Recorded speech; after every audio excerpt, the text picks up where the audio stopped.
Um, the first automobile came into the scene in 1886. The German Karl Benz of Benz Patent Motor Wagon invented one of the first motorized wagons of transportation that would hit the roads of Europe. By 1908, the Ford Model T premiered in the United States as the affordable and attractive car for the everyday American. But even before the automobiles began rolling in the U.S., the United Kingdom enforced a driving age of 17 or older to operate a vehicle and a speed limit of 20 miles per hour. By 1909, a full year after the Model T's debut in the United States, the legal driving age of 16 was applied and enforced. And while the minimum driving age hasn't changed in the past century, the several vital factors pertaining to the dangers of driving have. The average top car speed has gone up on average from 15 miles per hour to upwards of 125 miles per hour. The number of cars on the road has gone up exponentially. The level of maturity that was deemed appropriate to operate a vehicle is outdated. And the roadway factors are ever-changing with new technology on the rise. We're here today to argue the legal driving age should be raised from 16 to 18, as well as elongating the driver training process that allows someone to become licensed. We're doing so with a significance argument concerning the danger in our young national driving age, and inherency argument surrounding the adolescent brain development and function, and a solvency argument pertaining to the improvement of driver's education. For the past century, our nation hasn't budged on the legal driving age for teens.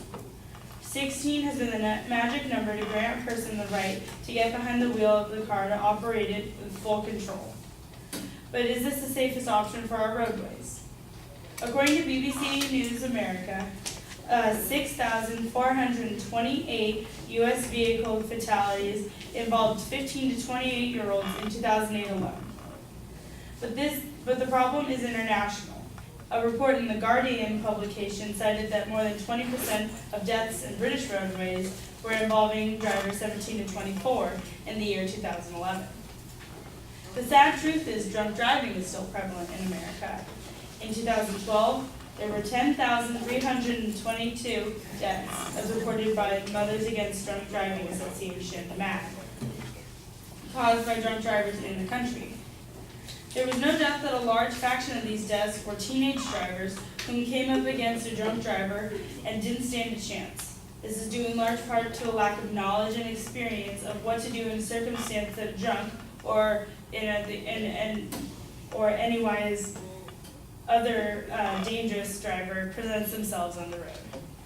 The fact of the matter is that younger drivers aren't mature enough to operate a vehicle. This is due to a part of the brain. There's a part of the brain, known as the organ's executive branch, that weighs risks, makes judgments, and controls impulsive behavior.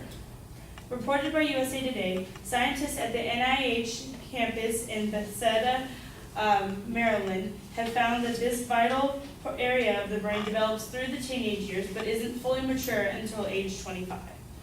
And while this portion of the brain isn't fully developed until well into your 20s, the studies show that the gap in the development of this part of the brain is significant between ages 16 to 18. While a 16-year-old can make decisions based on judgments and impulse, we're not here to say that they can't. It is simply safer to say that a driver of age 18 is safer in doing so.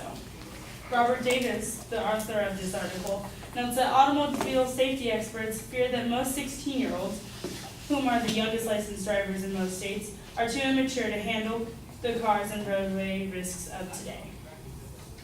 The idea is not only to raise the driving age to one of esteem, but also to improve the road, if you will, to obtaining a license in each state.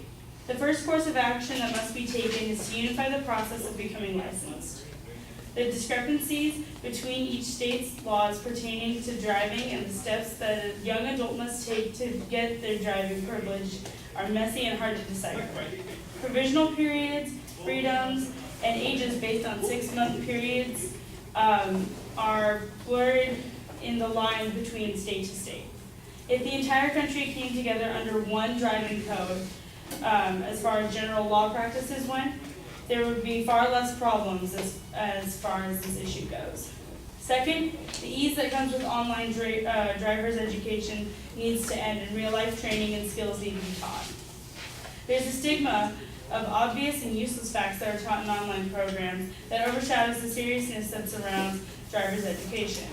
And last, the provisional period, the home stretch of the licensing process before the driver is actually legal to operate a car on their own, needs to be lengthened. According to the Huffington Post, states like New Jersey are considering doing so and extending the permitted driving time from 6 months to 12. By raising the driving age from 16 to 18, there would also be a reduction in the number of fatal crashes on the road every day, and by improving the driver education, the new drivers will be of a higher standard and skill level whilst on the road. Because this idea is controversial and radical, it would have to be enforced by the federal government.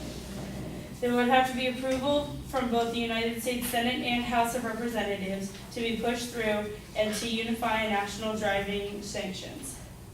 It would go into effect June 1st, 2015 to allow plenty of time for adjustment and government duty.